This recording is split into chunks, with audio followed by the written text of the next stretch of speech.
One of the things that my daddy taught me was to pay attention to everything, and not too much escapes me that I don't pay attention to. People often marvel at how I remember this and remember that and all of that kind of stuff. But my daddy taught me, he said, pay attention to what's going on. Most news shows don't give you that much time. I mean, they be trying to move on.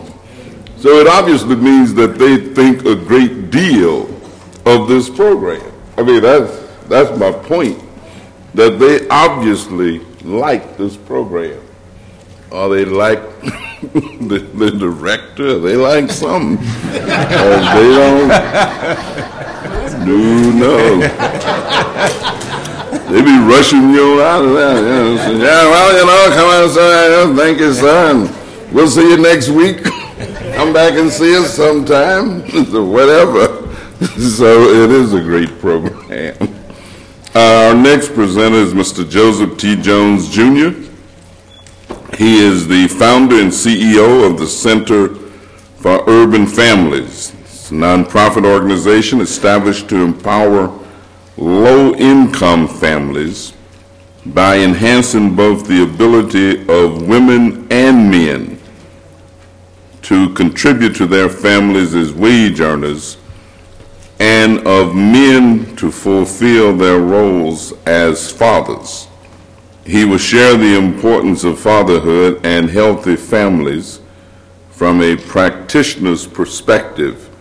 You know, back in the day when I was kind of young, women always saw men as being the breadwinners. I mean, if you didn't have no money, you know, like you go to the joint or something, and they expected you to buy them a drink and stuff like that. And now, brothers go to the bar, and they sit around and look, and sometimes engage in a conversation. The first thing they want to ask the person is, hey, look here, sister, where you work?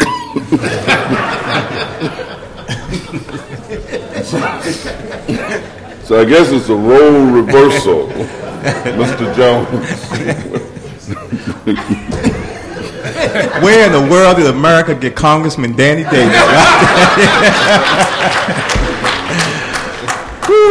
Congressman Davis, thank you for your leadership at the CBC weekend, but also just in other ways. I don't know how many people have ever had an opportunity to go and sit in Congressman Davis's office, but a group of us, Ryland, Kirk, and myself, went to meet with him to talk about responsible fatherhood legislation, the Second Chance Act, and it was like a Harvard history seminar when we left out there. I felt like I had been in the presence of a king, and to have him dedicate his life's work in part to this, and to have someone like Helen Mitchell. And if you don't know Helen, she is not a sister, she is a sister, right? And we battle, and the good thing about battling, when you have competition at that level, you tend to grow. And we can't do this work with respect to men and fathers without strong women, right? And you all have carried the weight for a long time. We're trying to catch up and play our part. And so thank you, Congressman Davis and Helen Mitchell. And Alan, you must eat, sleep, and just drink basketball, because I understand you said you have 4 children and 1 on the way. In my world, that's a starting 5. My man, time out. Right? But I guess that bank account allows him to take care of them kids, man. I would like to introduce my staff, particularly Mr. James Worthy, not of Laker fame, who's Director of Responsible Fatherhood for us at the Center for Urban Families, and our Director of Program Planning and Evaluation, Ms. Danielle Terrain, and I believe I saw Vic Valentine, our COO, around. He's downstairs. Okay, great. Let me start by just sharing a personal story as it relates to the reentry public policy and second chance. I grew up in Baltimore, and my mother and father were married, and they separated and divorced when I was 9.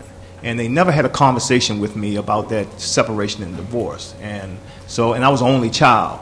And because no one explained to me what the heck was going on, I had to find my own way of trying to internalize what the heck was going on. And I took a lot of ownership for their relationship disintegrating, right? And at 13, and for 17 years, I began to spend a life involved with drug addiction and incarceration. And I want to give you one anecdote with respect to this public policy that is so right versus the public policy we had before. One of the times that I was away, I had been in the institution for about 8 or 9 months, and it was getting right towards the Christmas holiday. And I was incarcerated probably about an hour and a half to 2 hours away from where I lived in Baltimore City. And they came into the dormitory and they called my name and they asked me to come to this room. And they asked me a series of questions, and they said, and let me back up by saying I had burned a lot of bridges, right? It's difficult to be a drug addict and a knucklehead without burning bridges, right? And after these series of questions, they said, okay, you are released. And I'm like, ooh, what a Christmas gift, right? I had no money, I had no identification, and I had been there long enough where I had gained weight.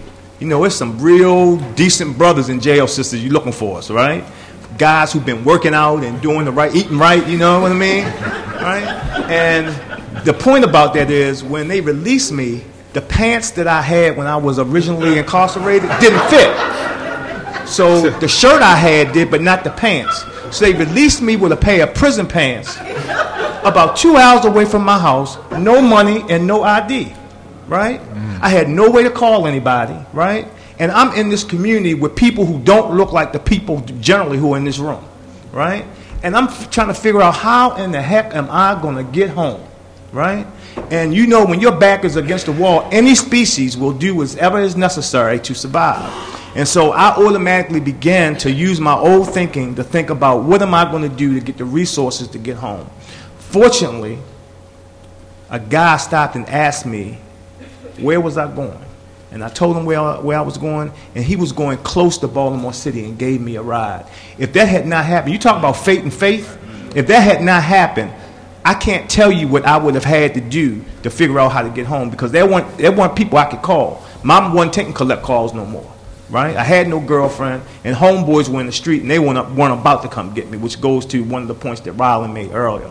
And so to flip around and now have a public policy that says we don't just want to dump people in the community anymore. We want to figure out how to create what I call an exit strategy, right? We're talking about getting out of Iraq. We need to have an exit strategy to help people successfully come out of incarceration so they don't become predators back in their own community. I want to describe the set of services we offer in Baltimore and some of the work we do nationally. And then I want to end with a representation of what is possible, right? Real time and with respect. At the Center for Urban Family, we do 3 things in terms of direct services. One, we have a responsible fatherhood program that Mr. James Worthy is the director of, where we recruit men from Baltimore City who happen to be fathers, many of whom are disconnected from their children, right? Many of them who owe substantial amounts of child support that realistically they can never pay because they're not dead beat, they're dead broke, right? And that process, they begin with us, begins to help them to create a game plan so they can manage their life situation, reconnect with their children, right? And play the mainstream game in a way that suggests that they can be responsible for their children and their children will have a role model to emulate their behavior after, sort of like the way in which Alan was talking about earlier, right? The middle of what we do is family services, and this is what I kind of consider stopping the issue before it gets started, right?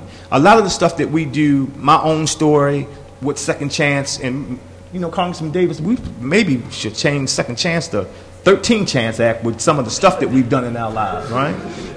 That's another conversation for another time. But rightfully so, we have to invest in resources that deal with knuckleheads like me, right? Because people have been in life circumstances where they really need an opportunity to turn things around. But at some point, a good businessman will say, how can we stop this before we have to invest in what has gone wrong, right? So one of the things that we do through our healthy relationships and marriage work is we work with 5 Baltimore area birthing hospitals, and we recruit new parents who have a child between 0 and 3 months. And the rationale is the research shows that around that time, the relationship is still romantically linked, right? And we recruit them. The mom can't come without dad, and dad can't come without mom, and they have to have a biological child in common. And we work with them over a 22-week period to help them to acquire the skills to manage the relationship, with the ideal being that they will choose of their own volition to stay together, and if so be it, they can get married. Right? That's what I call, going back and fixing the leak as opposed to mopping up after the leak, right? We couple that with a program we call Partners for Success, where we work with these couples around acquiring the financial literacy and financial education skills necessary to learn how to manage money and set a game plan so dad doesn't go off half-cocked and mom goes off half-cocked the other way, having children that they need to consider in this management process to give them the tools to figure out, here's a roadmap. At the conclusion, you take your roadmap and you try to, as best you can, with support from us and others, to be able to manage your family so that children will have access to both parents over time. That, I believe, helps us to get out of some of the situations that we're in. The third thing that we do is workforce development for all of the folks that we serve. And we use a model that's called Strive. It started in East Harlem in the mid-1980s. And it's a tough love approach to doing workforce development. We throw out a wide net throughout Baltimore City, right? And in that net, we get people who say they want to work. And over a 3-week period, we work with them, men and women, who have to dress the way that we're dressed here today. Men have to have shirts and ties, and if they don't have it, we will help them get it. Ladies will have to have sort of like that black, on black that Congressman Davis described in terms of Helen Mitchell. They have to have professional dress. And then we will work with them to develop the soft skills necessary to connect with our employer partners, and then we follow them for 2 years to help them move up the wage scale. Right? I want to drill down and end my few minutes by talking with somebody who I respect so dearly. And I've asked him, I asked his permission to be able to do this. And Leroy, would you please stand? I want to introduce you all to Mr. Leroy Alston. Right? First of all, Leroy is the father of 2 boys ages 4 and 5. Right?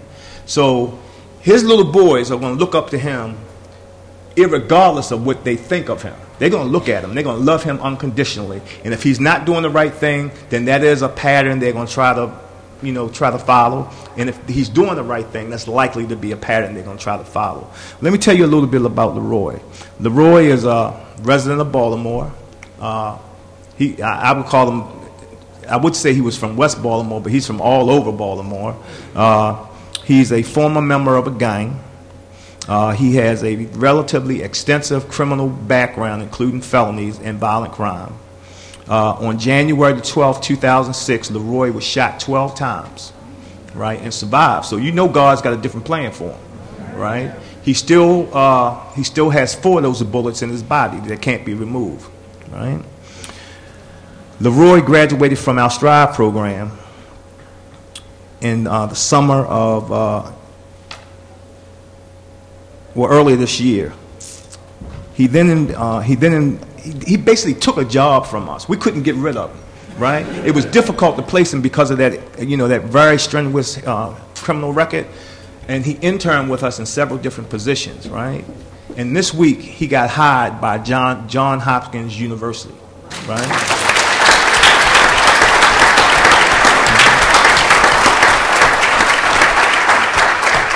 In addition, he attends school at night at Sojourner Douglas, pursuing an undergraduate degree in business administration.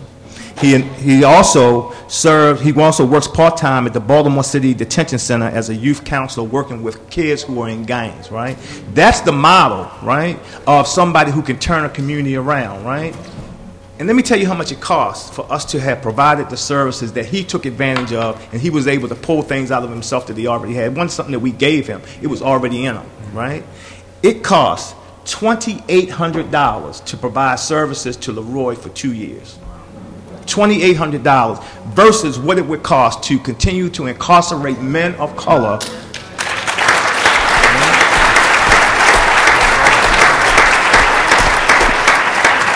Leroy, I want you to stand again. Right?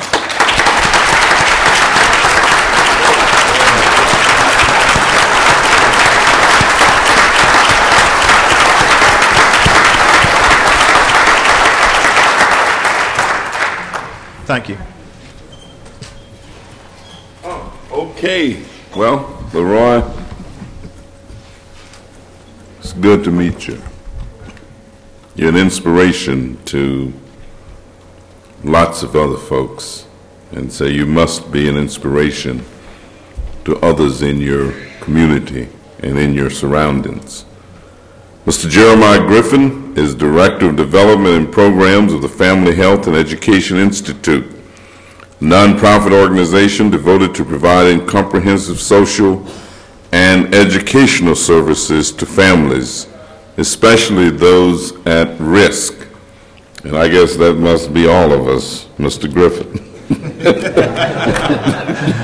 Thank you very much. First of all, I want to say thank you for inviting us, certainly to the congressman and to everybody involved. I'm here to really represent the Family Health and Education Institute. We are a very small and very new nonprofit. But what we come with is we come with about 30 plus years of having worked with individuals who are live in an urban setting. My academic preparation is that of a psychologist, a therapist. That is what I am. I have a partner that I'd like to recognize, Dr. Melvia Wallace, who is an MBA and a PhD in adult education, and we've got two board members, Mr. Ryan Golden, Ms. Luella Johnson, and of course, I cannot ignore my wife, Linda Griffin, or there will be problems. But the one thing that we noticed, certainly I noticed, is I have worked with every kind of mental health challenge that exists in our community. I have worked better than 30 years with individuals who are incarcerated. I have treated literally thousands of individuals who are, in fact, struggling with chemical addiction. Youth group homes, detox centers, you name it, I've done it, and been fairly successful. But what bothered me years ago was the fact that while I can, in fact, get people on the right track, it's very difficult to keep people on the right track. I was partnering a company about 4-5 years ago, and we were involved in Hope 6 communities and development of those communities. And our job, my job, was to work with the people. We're all over the country, 13 different states. Big business.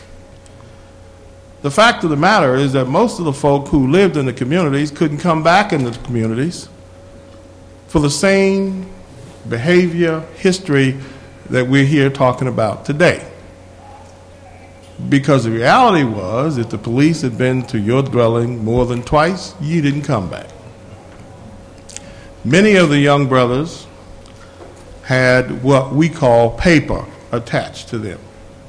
If you had that paper, then clearly you were someone that the community... Now, we set these rules, not anybody else. We don't want you back. But the reality is Red Dog and Little Man and Ray Ray are our brothers and our cousins and our daddies.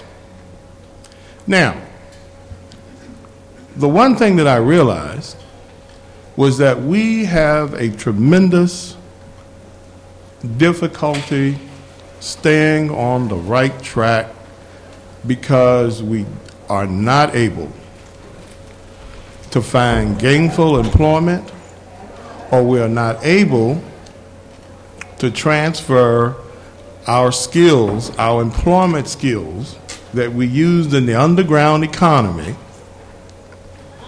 to the above ground economy. So one of the things that we did was we developed a model. And it's a pretty interesting model. Now, because I have a clinical background, obviously there's going to be a little bit of clinical something in there. But there are several things that we do. First of all, we are also a grantee of the National Fatherhood Initiative with HHS. Somebody like that.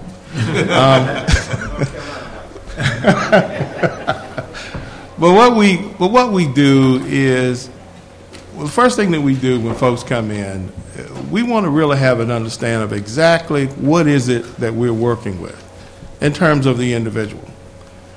It's not a cookie cutter kind of program. Many programs want to do that with us. Because I have the clinical background, I recognize that much of the dress, the style, the swagger, the behavior is in fact a rites of passage. And it ain't nothing wrong with it. The problem is, it works in our environment, but if you got to go across the stream or the track to get the job, it doesn't help you manage the prejudice that you are going to have to combat. So the first thing we want to do is we want to do some assessments to find out if in fact you are in a rites of passage and don't know how to move to the next rites of passage, or if you truly are just crazy. And we have some of that. We say we're winning the game that we're playing. Some of us are committed to failure. Now, we understand the reasons why, but we want to make an assessment as to whether or not we can help you make the movement that you need to make based on what you tell us you want to do. So we're going to do a psychological. We're going to test you academically. We're going to test you in terms of what your career interests are. And the reason that we do that is because we are taking an individual and we're setting that individual up with a blueprint, a roadmap, if you will, that will in fact make them successful. 100% guaranteed. But I got to know what I'm working with. Because you can't come to me and tell me that you want to work for NASA, but you got 4th grade math skills. Not going to happen. The next thing that we do is we sit down with an individual one-on-one and we talk to that individual to find out if what I see on those assessments is what is sitting in front of me. There are no culturally sensitive assessments that I'm aware of, other than the ones that we've created. Now, once I get a sense of who you are, I can then develop a contract with you. The next step is something we call the inner journey. We are a very proud folk, but we got some stuff. We are descendants of slaves. We got some things that get in our way. Jerry Griffin is affectionately known as Fat Boy. I'm all right with that. But some of us, because we got no hair, straight hair, nappy hair, big nose. Okay. Mama on welfare, daddy not home, don't know who daddy is. Okay. Some of that stuff gets in our way and it stops us. What does the inner journey do? The inner journey makes you sit down for 20 hours and find out what your barriers to success are and teaches you how to manage them. They don't go away. They stay there. But we have to learn how to manage them. Then what we do, once we get beyond that, now folks understand. Most of our folks are just like the folks that everybody in here works with. 70% have some incarceration history. 80% have some chemical addiction or have had it. 95% are unwed fathers or fathers who do not have interaction with their kids. 98% are African American males. Now, we then teach folks how the game is played. What is it that you have to do? We partner only with training facilities and organizations that will embrace our folks so they don't get set up. Because we have a history of doing what we're supposed to do, but at the end of the day, we don't get what we're supposed to get. We don't believe in that. We also partner with folks who are going to hire our people, even though they have paper. Now, that doesn't mean that everybody gets the job that they want, but what it means is that you get a job and you get a start. And it is up to you to rewrite your record. Once folks do that, they're on their way. We teach folks about finance. My experience is that we know how to make money, but we have a very difficult time managing money. By the way, only I think in 2 instances have we seen someone who scores low in reading but high in math not be involved in street pharmacological exercises. Isn't that amazing? So what I'm saying is we tend to come with very high math skills. That means that there's nothing wrong with the brain. We have the ability to understand very complex systems and ideas. The last thing that we do is we talk about relationship. How do you communicate? Because everybody's heard about baby mama drama, right? But, fellas, we're very quick to say baby mama's crazy, but we keep choosing crazy baby mamas. We're the only constant, so there must also be something wrong with us. But if we have a child, we've got to learn how to communicate, because more than likely we're going to be involved with that mom for at least 30 years. If we don't know how to communicate with mom, we're not going to know how to communicate with the boss or with anybody else with whom we're in a relationship with that is important to us. We talk about parenting training. How do you parent a child? You would be amazed to learn how uncomfortable it is for us sometimes to be a parent, particularly when our experience with a parent was not positive. So in some cases, not in all, but in many cases, it is a foreign experience for us.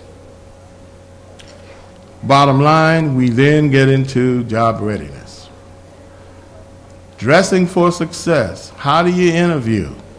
How do you work that resume when you may be 40 years old, and of 40 years you have spent 25 or 30 incarcerated? How do you deal with that? That's pretty intimidating. And then we do the mock interview. So just like brother was saying, you got to dress up, you got to put that jacket, that shirt, that tie on, and you got to sit there in front of the family of about 25 or 30, and we're going to watch your interview and we're going to help you. Basically what we're trying to do is we're trying to set it up so that there are no surprises for you.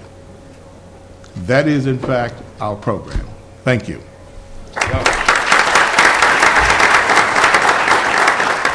He say, Congressman say, come here, I want you to see this and tell me how. I said, no, my brother, don't.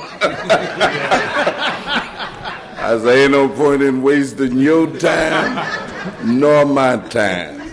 The only thing I can do, just wait until Vera get back. And she'll tell you what to do. So thank you very much, Mr. Griffin. Our last presenter is Mr. Kirk Harris. Dr. Harris has been working on issues related to fathers and families for over 15 years. He is considered a national expert on fathers and families and is a national keynote speaker on issues related to fatherhood, family support, and community development. As a lawyer and advocate, Dr. Harris has worked on a variety of public policy and social service practice issues related to fathers and families, including welfare reform. He will talk about the National Fatherhood Leadership Group and share the National Father Leadership Group's overreaching goals and current projects. Dr. Harris is last, but certainly not least. Dr. Harris, thank you very much. Well, thank you very much, Congressman. And I'd also like to thank Helen Mitchell, who's my homegirl from Chi-Town. And I would like to thank all the panelists for your inspiring words and the tremendous information. And, of course, I would be neglectful if I did not mention the appreciation I have for the audience and their commitment to the topic and the work that they do on a day-to-day basis. I have to say, though, that I'm feeling like I'm paying a little penance.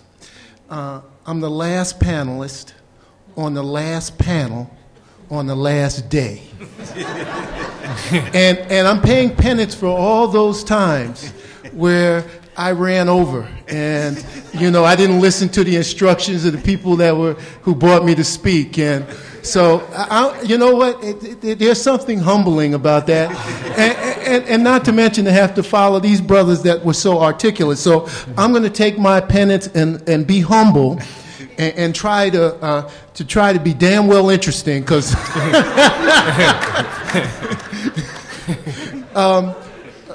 but with that said, it's clear that every brother that spoke on this panel comes to the fathering issues in very interesting ways and from a set of life experiences. And of course, that's true for myself. I actually didn't know my father until I graduated college. And my mother often says, well, that's just like your father. That's when he usually shows up when all the work's done, right? But with that is really interesting because I've had a lot of men. I've had men in my life, like my uncle, for example, who I used to talk to my friends, and they used to say, "Hey, Kurt, I just finished talking to your uncle. He knows more about banks than anybody I've seen who never worked in a bank." My uncle had a little habit with banks, by the way. I said, I used to tell my friends, don't worry about that. He's just trying to be helpful. But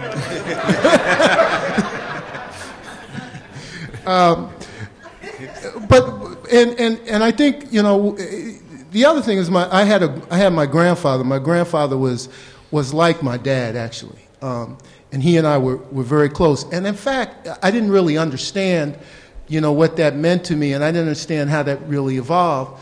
And then I reflect on the times that I spent with my grandfather, and I called my grandfather Grandpa Daddy. Because when I was small, I didn't know where my dad was, and I always got confused. Is this my dad? And it wasn't my dad, and so my mother and my grandfather configured this way to say, well, you can call him Grandpa Daddy. And it's really interesting to know how our communities kind of work to adapt and how men in the community play very interesting roles in support, whether it be my grandfather who served as a surrogate dad, whether it be my uncle who's like a big brother to me. And we also realize that within that context, there are some things that stay stuck in your psyche as you grow and you become grown. I want to give you a little story because everybody seems to be giving stories. So, and this is part of my effort to be interesting. I graduated law school and I get a job at legal services. And I'm a brand new lawyer. They give me this office. They sit me off the side and tell me to do be a lawyer. So, I'm trying to figure out how to be a lawyer. We had a pretty small office, and every day we had a parking lot in the back, and every day I would have to walk through the parking lot and come through and pass by a desk of an older gentleman, not really old. I'd say he was probably in his 30s or late 30s. And I passed by his desk every day. African-American guy. He was a paralegal, and I'd be going to my office. Passed by his desk, and I would say, hey, man, what's happening? How you doing? Working hard? And so I must have done that probably weeks in a row. Hey, man, what's happening? Working hard? And one day he stood up and he said to me, why is it that every time you walk by my desk, you ask me if I'm working hard? And it struck me that at that very moment, the reason I kept asking him that question is because I had a very low self-esteem about men and their ability to work hard. Because what did I always hear? Oh, your daddy ain't never working. He ain't here. He is this. And you don't realize, even as an adult, how that gets planted in your psyche and how you use it. And so one of the things that I think that lesson kind of brings me to, in some ways, to the fatherhood field, is that it's really important that we are careful the message that we're sending to our kids, because even though we may have some misgiving or hate or dislike for whatever set of circumstances is in the life between a mother and a father, what happens is that when you send that message, you're also sending that message to that kid that there's a piece of him that's less than. And I think that kind of what brings me to this field, because I think no child should ever feel that. Every child should have the opportunity to connect with their father, and that should just be the way it is. But let me talk to you a little bit about the issues related to the National Fatherhood Leaders Group. And this group actually has been working in an informal and then a more formal sense over the last 4.5 years or so. And the basic design and concept behind the design of this group is that it wanted to bring national organizations together who were in and of themselves working on fatherhood issues, had specific ways of thinking about that work, specific ways about going about doing it, bring them together to think about how can they come together to have a dialogue and potentially be collaborative to strengthen the field of fatherhood nationally.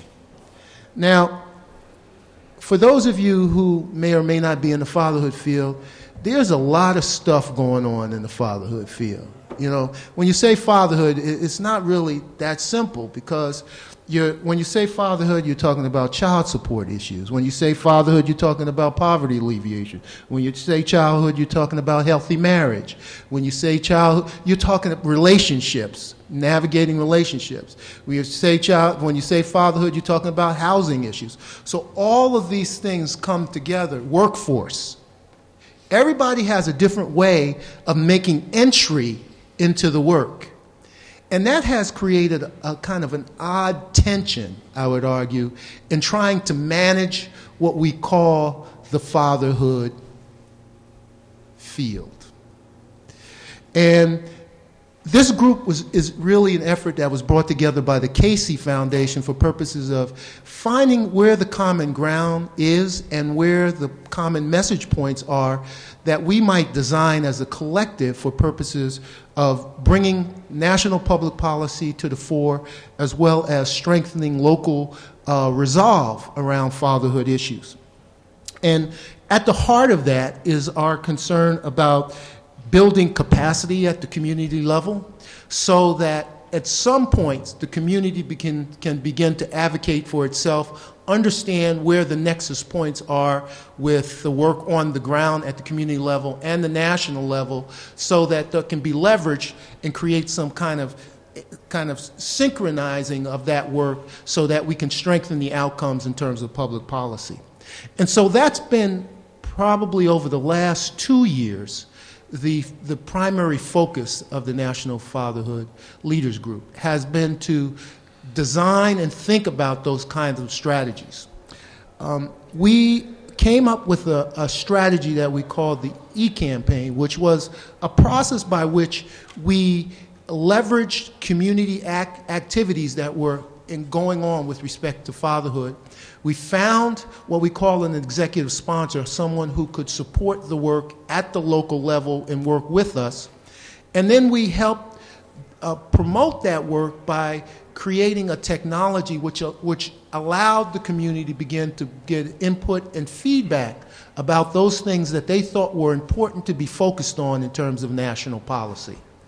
And we had the opportunity to model that, actually, I guess it was last April, in Louisiana, where we actually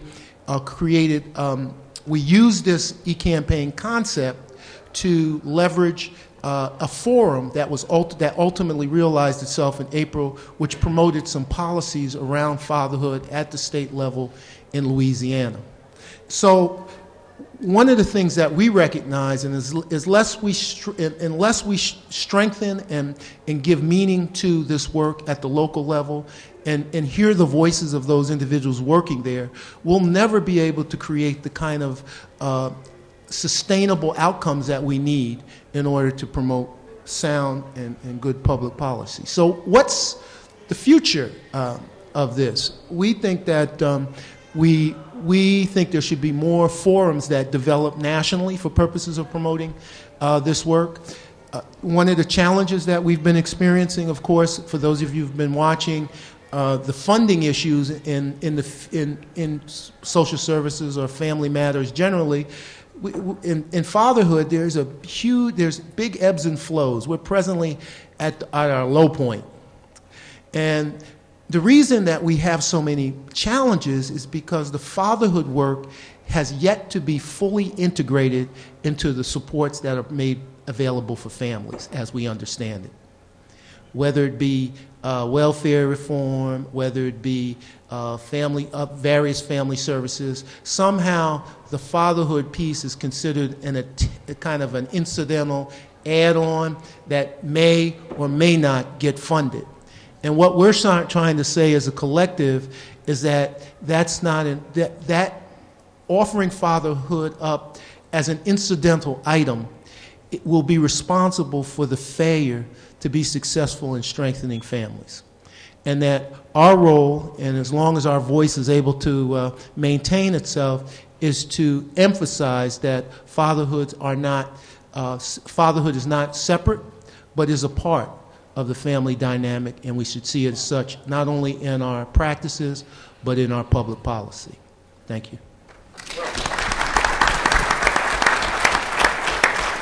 Thank you very much. And again, we want to thank our panelists, and we are going to have a little opportunity for some interaction to make sure that I don't get trapped, because I know that I'm going to have to go and vote because we are still in session and we have votes coming up in a few minutes. I want to make absolutely certain that I again thank this outstanding group of men who have served as the panelists for this last session.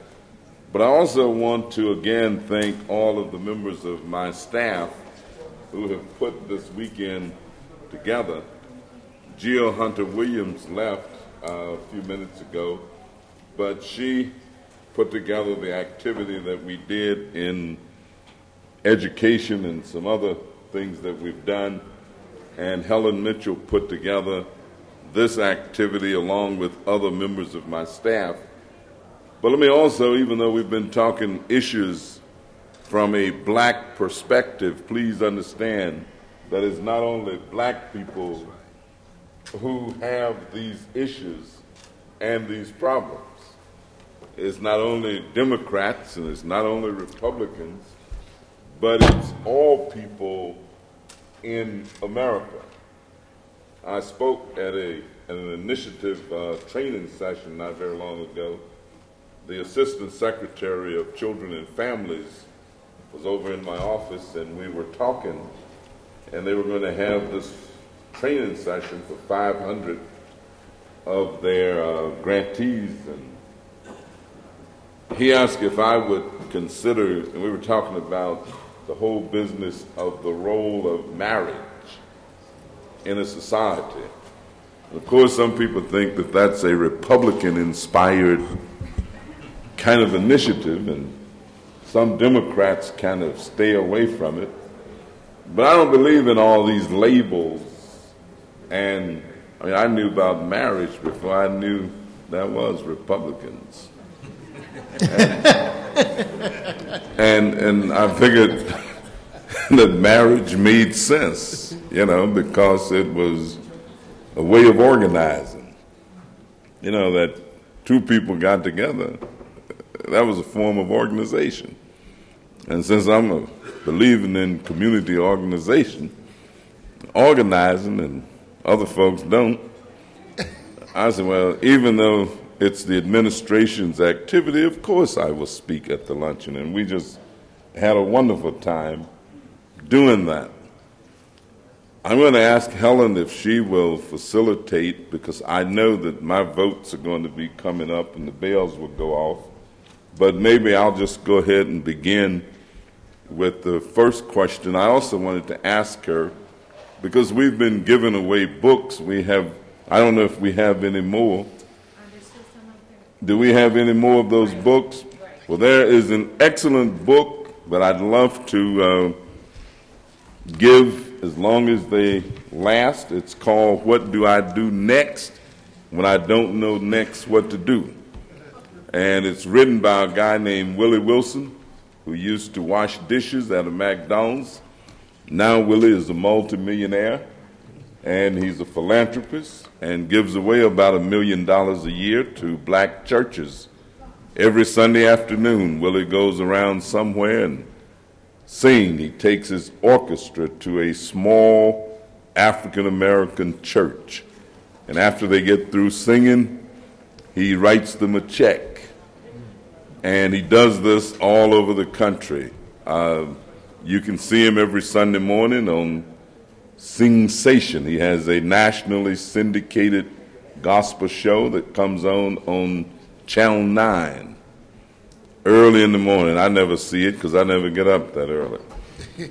But we have some more copies of that, and we'd love to just give them to you until we run out. Helen, I just said that you were going to have to facilitate the rest of this because I've got to go and vote. I don't know what we're voting on. It may be a package that I may be able to agree. I hope that it is, but I won't be surprised if it's not. I thank you all very much because it's been stimulating. There are serious issues in our country. None of this is anything that we take lightly. As a matter of fact, I think that America's in the worst shape that it's been in since I've known anything about it. The only time it's been in worse shape is when I read about the Great Depression of 1929 and 30 and 31 and 32, before Franklin Delano Roosevelt got elected and came up with the New Deal. It is tough. For the first time in the history of America, to my knowledge, children are not necessarily growing up with the idea that they're going to be better off than their parents. All of us grew up with the idea that we were going to be better off than the generation before us. I am not convinced that that's the thinking among children, and I don't just mean black children. I'm not sure that there are any children growing up in America right now who believe that they're going to be better off than the generation before them. So we obviously have some serious thinking to do. We have some hard work to do. We have some tremendous involvement to try and create And I think that activities like these gives us the kind of stimulus and the kind of stimulation that we need to keep our minds functioning, keep our thoughts coming. And you've got the first question, sir. Good afternoon. Good afternoon. We all family now. Good afternoon. Everybody? Okay. First, I'd like to be able to say... yeah, you got to get right. Some of these microphones is kind of like making love. You have to...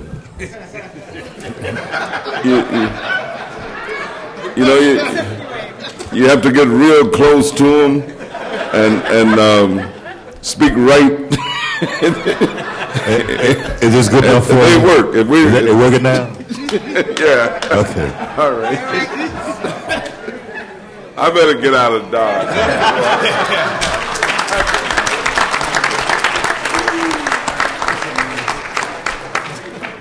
First, I'd like to be able to really congratulate the panel. We should give them a big round of applause because they were great. My name is Kofi Asante, and I'm the Executive Director of the National Comprehensive Center for Fathers in Philadelphia. And I came here to the Black Caucus event this weekend to really join when I found out that Joe was on the panel and Dr. Harris was on the panel. I really came to join this national movement that they have been spearheading for quite some time. They've been to Philadelphia and we've had some collaboration, and I really hope that collaboration can continue. And also with NFI, in terms of what you've been doing so well in making sure that the fatherhood issue has been in the forefront. Now, just recently, I had an opportunity to be able to work with the federal probation offices and the federal justice system, and I became a OES. So that means I'm an offender employment specialist. Okay. So y'all didn't get nothing out of that. All right. But my point is that I was sitting in a room with the people that for 30 years have had the attitude of lock them up and throw it away the key. And now there's a window of opportunity to be able to work with them, the probation office and the Department of Justice, to make change. And one of the things that weren't discussed on the panel was that very same thing. And I would urge the providers here to really be able to understand the probation and the justice system as it is set up now and how they are really dealing with our men and females that are behind the bars, particularly as it relates to second chance. And because second chance is definitely for those offenders, but second chance is definitely for the fathers in our communities, because the work that we do is really about reconstructing our families and putting the men back into the households in which they do not, where they are not. And again, the work that Joe does in Baltimore, I'm gonna get to my question in a minute, dear. Was that somebody said that? Okay. My question to the panel is to be able, could you provide us with even more insight in terms of developing those relationships with the probation office and those people that we have to really collaborate with, because if you're a provider, those are the folks that you got to go to be able to, one, to be able to get your referrals, and the one to be able to help to be able to keep your programs viable. One of the things that we have done in the past that we had to stop because we're building a new facility and we're about to move, and we had to take advantage of our existing space for our growing programs. But a strategy that we have used is to partner with the Department of Parole and Probation to serve as a satellite site where the parole and probation officer is actually stationed in our facility so that they can meet the clients who come for employment services there, and for their clients who are not yet in employment services, who have a mandate to receive or to seek employment, that they can be referred and don't have to go outside of an agency to travel across town. That is one example of ways in which we can work with parole and probation to, serve as a liaison right? And you can manage the environment versus sending guys, to other environments where you have less control.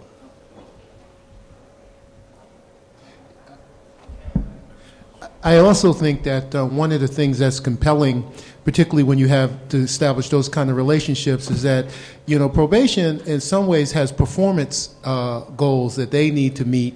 And it's the same thing when we establish early in the work with fatherhood around child support. I mean, you have to make it in their self-interest.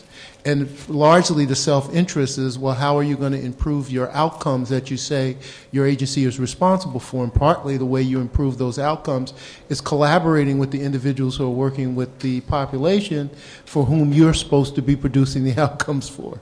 So a large measure there's you have to be really explicit about the self-interest in promoting the outcomes that you're seeking and letting them know that you're seeking very similar outcomes, even though your original objectives may have been, rationale may have been different.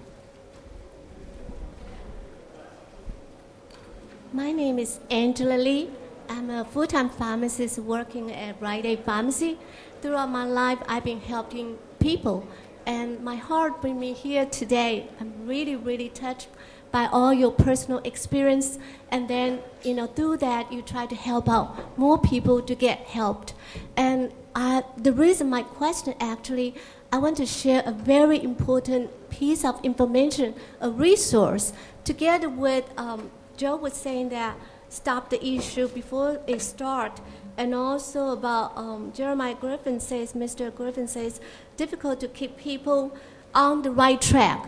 This is an exercise, it's free, and you can go to the website. 100 million people has been benefited from 80 countries, and I've been doing it myself as a pharmacist 9 years. It is such a great resource that when you read the book, when you do the exercise, you're talking about how to keep track, the right track, because it's based on 3 words: truthfulness, compassion, forbearance. The website name is called falundafa.org. What it does is... Can you spell it? FALUNDAFA.org. F like Frank, ALUN like Nancy, D like Doctor, F like Frank, A.org. 100 million people throughout 80 countries has been benefited. What it does as a pharmacist, I work 12 hours.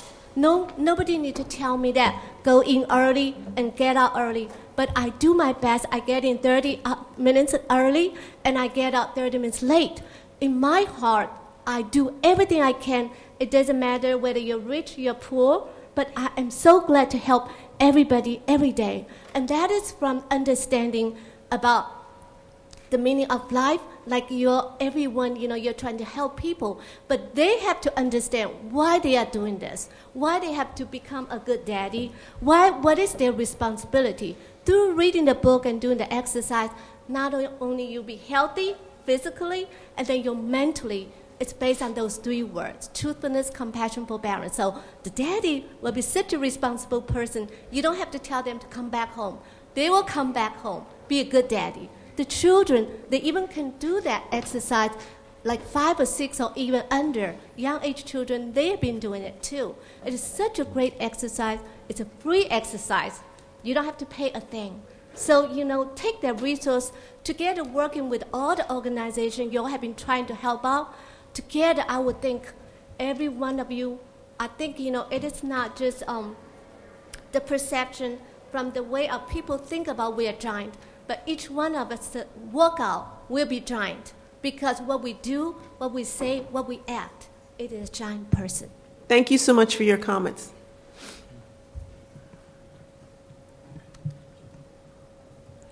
Good afternoon. Afternoon. One thing I think is important to note is, the fact of, I'm not here to say woe is me as an African-American man in America, but there is still a great sense of systemic racism when it comes to viewing African-American men. You look at the criminal justice system, you look at the disparities there, if you look, the Sentencing Project, if you go to www.sentencingproject.org, they talk about the fact that, crack cocaine use usage, the majority of it is in white and Caucasian communities, but the majority of people who are in prison are actually African American men. You think about the issues from a psychological perspective. Representative Davis was talking about the fact that, men are now asking women where they work. If the African American race is the only race that the men make less than the women. That's something systemic that needs to be truly addressed, and I think that taps into the welfare reform and the public policy legislation of saying, what's out there for getting men, as I say, from the blocks to the boardroom. We took welfare to work, but we never really captured men who have come out of prison who actually need their own program, systemic program to address these issues. So, I just wanted to say, encourage you guys to keep up the work because I think it's truly important, and that is the missing piece of a systemic program on a national level focusing on African American men and reconnecting them to families. Thank you. Thank you.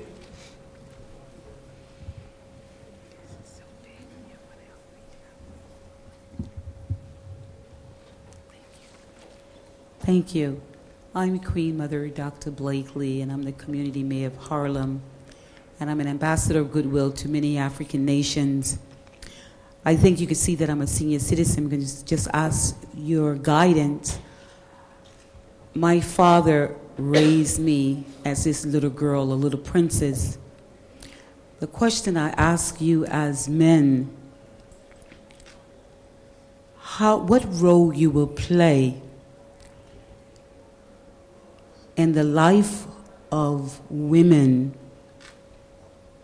who might have had to raise their sons and daughters alone, and how they are able to switch their brains from left to right in terms of balance.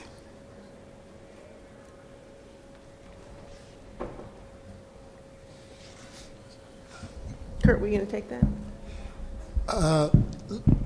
That's a rather, actually, it's a simple question, but it has a kind of a lot of layers of complexity. But let me just say, in terms of what I think the role of men are with respect to raising girls, I actually have 3 daughters.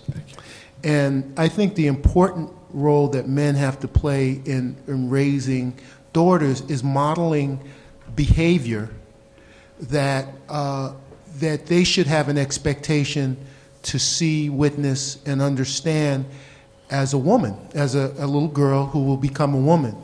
And that means being respectful and loving to their mother, being respectful and loving to them, and also how I maneuver the world as a male, because it's easy for me to do and to do certain things as a male because of male privilege that I have to check myself on. And the moment that someone tells me that my daughter can't do something, I'm all up in their face. So, because I know that they can. So I think we as men have to kind of model and remind one another, as well as remind society, that women and girls have been historically the strength of our communities, and we have to provide them with the kinds of supports and modeling necessary to grow strong women. Another question? Yes, excuse me. My name is Gerard Morrison from Hamlet, North Carolina, birthplace of John Coltrane. I'm asking 2 items, so we'll call it 1A and 1B, if that's okay. So 1A is empathy. 2 is cry for help. I'm a black male, college degree, no record, good papers. And been going through it, found out about a child I had at 11 years old. I've got to pay back pay at the AFDC for 11 years. And that's used in court against me when they say, oh, he's got a degree, comes from a good school. And you see the reverse on it. The cry for help is, and I've got involved politically to the point where now judges can't hear my case because they have to recuse themselves because I've worked on campaigns so much now. So it's been buying time, but it's not getting the substance. The help is this. Where do we, how do we find the language? Because when I can talk to my state legislator about changing the language, and she has a law degree and specializes in family law, she asked me, what should it say? How am I supposed to know? 2, you can't talk to the judges about the intricate details because then they can't really hear the case. That's illegal. Then on the backdrop, you hear just like the CNN thing did about Black in America. And I used to do job placement. White male, no GED or high school equivalent, felony, 3 times as likely to be hired than a black male, college degree, clean record. Help. How do we get it done?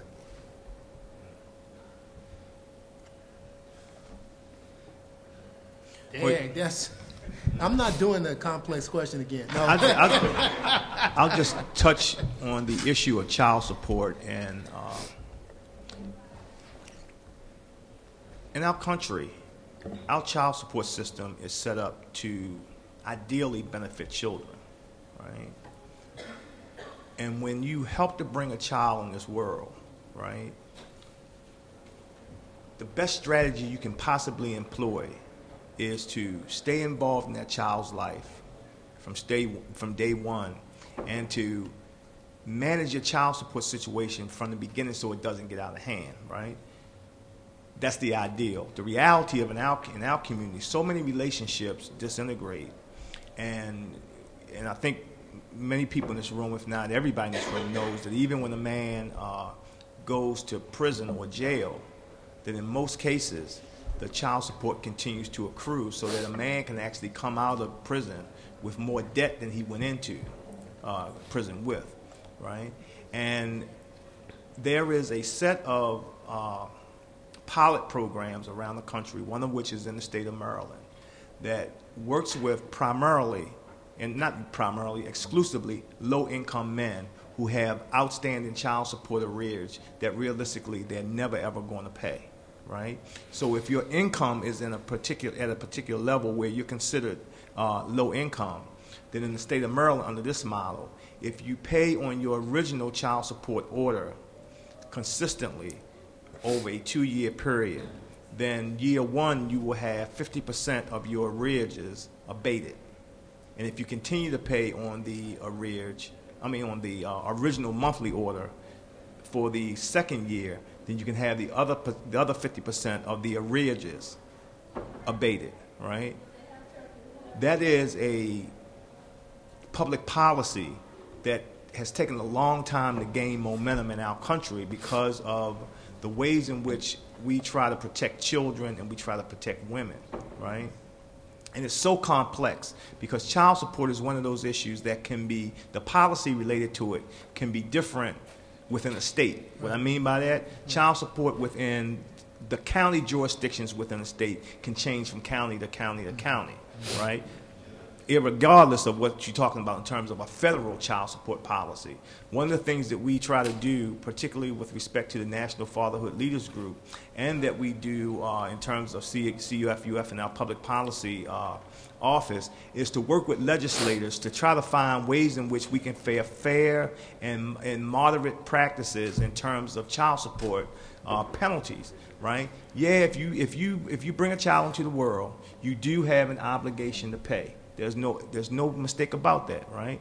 But it really makes no sense if you have a population of people, particularly low-income minority men, who aren't as likely to be in the labor force, and you continue to penalize them, then what you do is you push them underground, right? And if you want a man to have a relationship with his child, and you push him underground, that means that the child's going to be exposed to that subculture as well. So we have to figure out how to work with our legislators and public policy makers to have fair and balanced child support policies. And I don't know what your income situation is, right? And I don't know what's happening in, I believe you said North Carolina, but there are a couple of examples of that happening around the country, including the state of Maryland. Let me just add one more comment to that, because Joe's remarks are really, sort of focused on intervention. It's sort of one of those deals where you walk into a mall, the first thing you look for is the marquee, and you look for the place on the marquee that says, "You are here." It doesn't say, "This is how you got here," or "You shouldn't be here," or "Dang, you should have come another place and been there." It says, "You are here." And so that's that part. But I want to go back into the parking lot. And I really think, going back to Congressman Davis's comments, that one of the things that we have to really do, and I'm just speaking more, it's a national issue, but certainly since given the forum in the African American community, is that we really do have to recapture, our legacy of marriage. I grew up in a father absent home, my parents were teen parents, the whole deal, split up, and and was essentially a teen father myself, and had a choice to make, and decided to marry the mother. We've been married for 26 years, and the result of that, my son, he's 26, went to Harvard, the whole deal. I got 2 sons, neither one of them are teen fathers, the whole deal. So I know in one generation you can break that cycle. And my older son is married now because he saw that modeled for him. So I really think we got to be working on both sides of that equation, the intervention side, which is kind of what you're talking about. You are here, but we also in our community have to really recapture this issue in terms of marriage, because if you're not in that situation, then obviously, regardless of the financial part, I'm talking about just from the part in terms of the kids and what happens there, obviously you have to deal with that. And I think it's important, and I want to just make this last point. I'm not that good at making love, I guess.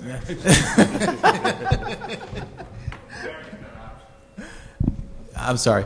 Anyway, did you hear anything I said? Okay.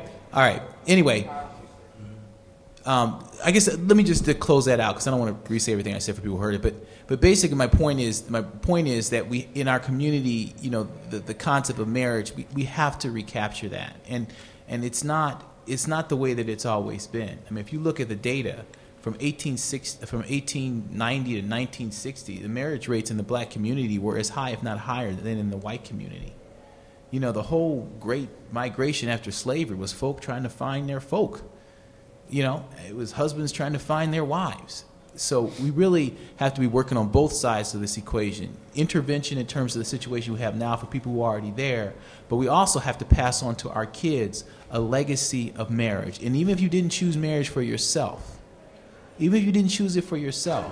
having that conversation with that young person about the importance of it is critically important, because, I just say this last thing and close. I talk to a lot of folks about this issue. I haven't met anybody yet who said, my hope and my dream for my daughter is that she become a single mother. In fact, every shiftless guy I meet, I introduce him to her in hopes he gets her pregnant and leaves her, right? Nobody wants that. So the only way you're going to get around that is we have to start talking about that issue and putting that out there, casting that vision for our young people, so that you're working on the intervention side, which is kind of what Joe's talking about in terms of your situation. It is what it is. But also there's an opportunity for prevention, which is all those young people that are coming up today, the opportunity to communicate to them. Yeah. I just wanted to add to that, is that a piece of that, too, is about premature childbearing. Yeah. So you can actually pick that apart. That is to say, there's the premature childbearing, whether you're married and maybe not ready either economically, emotionally, or financially, and there's just premature childbearing generally. And I think that's an issue that we need to also, and I think as a fatherhood practitioner, all of us need to be focused on the question of not only when it happens, but preventing the premature fatherhood when guys, and for that matter, women, are not ready. And so, that's a whole slew of other things, of course, not to mention the health and safety issues that are attendant to all of those matters. So I just think that's something for us to consider as well. Yes? Hi, good afternoon. Fortunately, those responses answered part of my question. As providers, we understand some of the barriers that our men are facing after incarceration, and even just trying to get a job, trying to deal with some of their situations in their environment.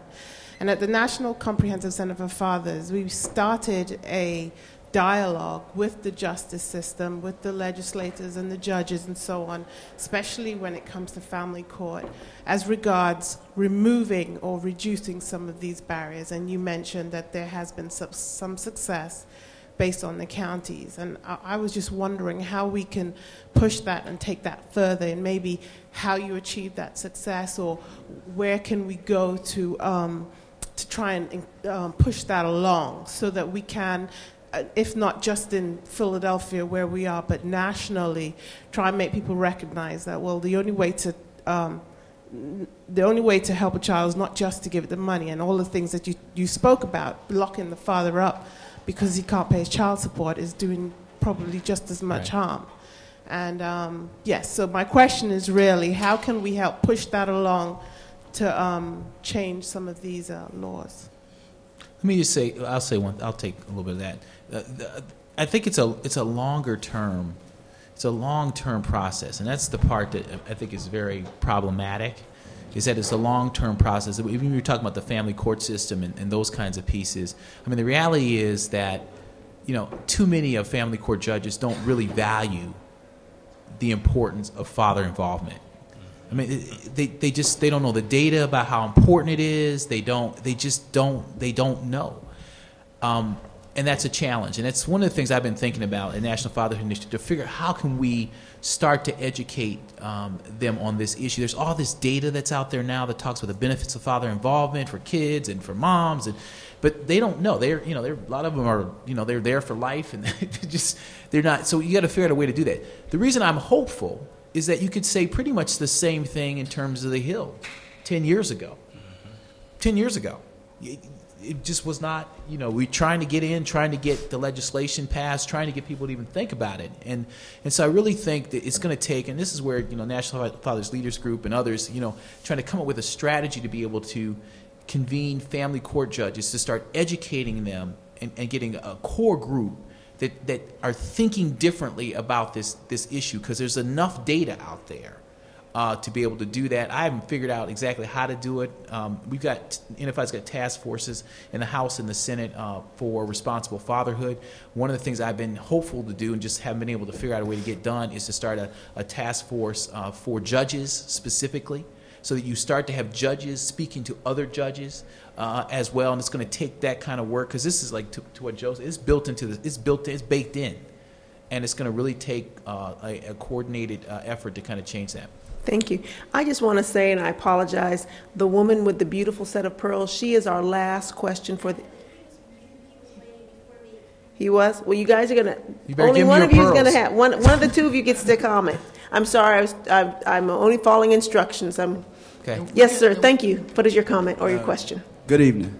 My name is Kenya Yokley. I was a product of the broken home. No father was there. And I have a 3-year-old daughter now, and I would like to know, anybody can answer this, what's more important, the child support money or the time? Because I give money when I can give it. I'm on child support right now, but I give what I can. And I break my back constantly to try to see my daughter, but I catch hell from the mom, her grandparents. I mean, just her whole side of the family just riots me like, just... So your opinion, what do you think which is more, like the money or the time? Because I didn't have none. Both. But the question really is that question is another one of those complex questions, because it's like, to whom? Right. You see what I'm saying? So you have to sort of disaggregate that, and I would say the both is there. It's like which is more important, breathing or eating? It's one of those deals. But here's the thing. You have to breathe instantaneously. Okay, so I look at the time piece as like the breathing piece, because as a kid who grew up without a dad, I don't remember the stuff he didn't give me. I don't remember. I don't remember that stuff. What I remember was running touchdowns and him not being there. See, that's the stuff that lives forever. So I would just encourage you. You do what you do to get that economic piece where it needs to be, but do not let folk make you think that because you're not providing economically, that's where it ends. Because good fathers, they provide, they nurture, and they guide. Those are the three that provide, nurture, and guide. And provide is absolutely economic, is a whole deal. But nurturing, which is connecting heart to heart with your child, and guiding, which is instilling values and the best interest of your child and the best interest of society at large, those things, that's all of it. And so as you have that conversation, you're like, this is my role as a dad. I need to provide, I need to nurture and guide. It doesn't take away my obligation to provide, but it also doesn't minimize the importance of the nurture piece and the guiding piece that I need to do. So don't disaggregate that in your own mind. Understand breathing now, time now, okay, economics later, as you get them. But don't let anybody dissuade you from the importance of you connecting them. Your question? question for Dr. Griffin, but I'd like to also just make a quick comment with respect to what this young man said. Child support and seeing your child is two different things, and all the judges know that. So you just have to be persistent and, unfortunately, keep going back to court to get your right visitation. A large part of my practice includes representing children that have been charged with crime. So one of the first things that we do is to send the child for a diagnostic. And the question for Dr. Griffin is, how do we get the parents on board with what the professional has said the child needs? For example, a lot of the kids whose fathers are incarcerated or not in their lives, they're going through like conduct disorder changes or adjustment disorder. And the mother or the father, whatever the case may be, is in denial. Oh, my child doesn't need therapy. So they don't get involved with the therapy, and therefore the child doesn't get the full impact of the therapy he needs. Let me say that one of the things that we've discovered over the years is that in working with our community, because almost historically we don't buy into the whole mental health issue, the first thing you have to do is you have to understand that you have to interact with us on an emotional level, not an intellectual level first. You have to do the emotional. So where we historically do not want to have our children involved in those kinds of services because we kind of have a denial about it, you have to build a relationship. And that is not something that you're going to do first, second, sometimes not even third incident. But over time, if in fact you go back to that mom, back to that family repeatedly, and you say, look, I've got your child's best interest, and you lay out for them what will probably happen if they don't interact. As those things begin to happen, my experience is that they will come back to you. When they feel like they've hit the wall, they will come back to you. But you almost always have to develop a relationship so that we feel that you're a human being like I am. You're not a part of the system. You really are invested in my child. You're invested in my family. Then we will respond. But if we go purely from the intellectual, your child needs medication because he's ADHD, whatever.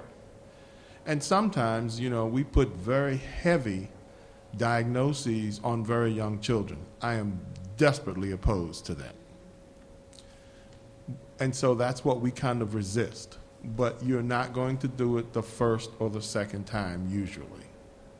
But if you are persistent, and that's difficult for us as professionals because we have caseloads and, you got to move on to the next. But that's really what I've found to be helpful. And if we are truthful, do not promise people things that we cannot deliver on.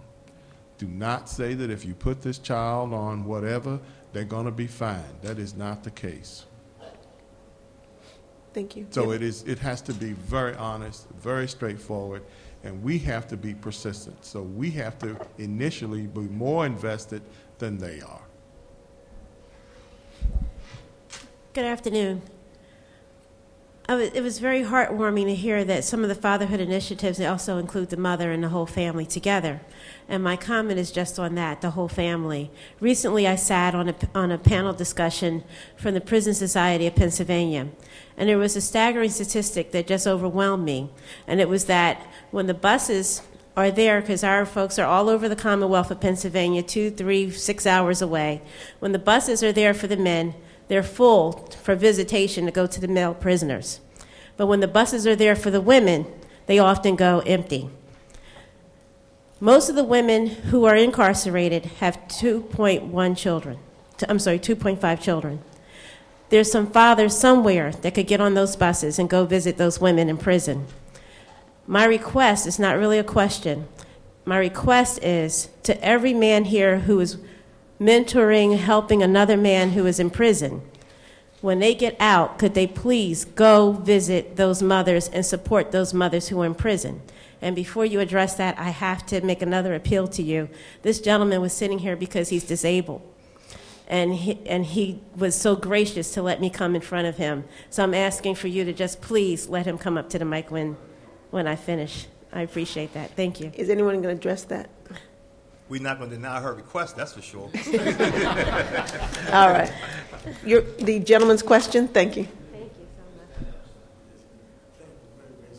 much. Okay, I just want to add something to the audience and to the panel, right? It's basically like this, right? My name is LaSalle Smith, and I just want to add, Barack Obama is successful because of the grassroots. He built from the bottom up. You know, what's missing in the lives of children are early childhood intervention in the homes. I have been in homes for 10 hours. 10 hours sitting around with children and many adults. Children walking around playing for 10 hours. There is no engagement with the children educationally. You know, trigger their mind. You have to trigger a child's mind. Keep their mind thinking. Ask them to spell. Say, Johnny, spell these big words. Add 19 plus 20 plus 40. Ask them, tell them think. Tell them to take their little finger, point to their brain, and say, start using your brain. You know? And this is what's important. 10 hours. Imagine 5 adults, you know, in homes with children, and the children running around playing. Nobody stop and say, well, spell this big word for me. Spell Mississippi. Spell this. Read this. What color is this? You know, and this is what we need to, we got to save these children before they go to prison. You know, we have to engage them on the streets. When I see children in the street, I say, how are you? What's your name? You know, can you read this? Can you write this? You know, and just, you know, engage them. Thanks. Thank you. Well, let's give a very good round of applause for our wonderful panel. We thank you for coming out and enjoy the rest of the conference.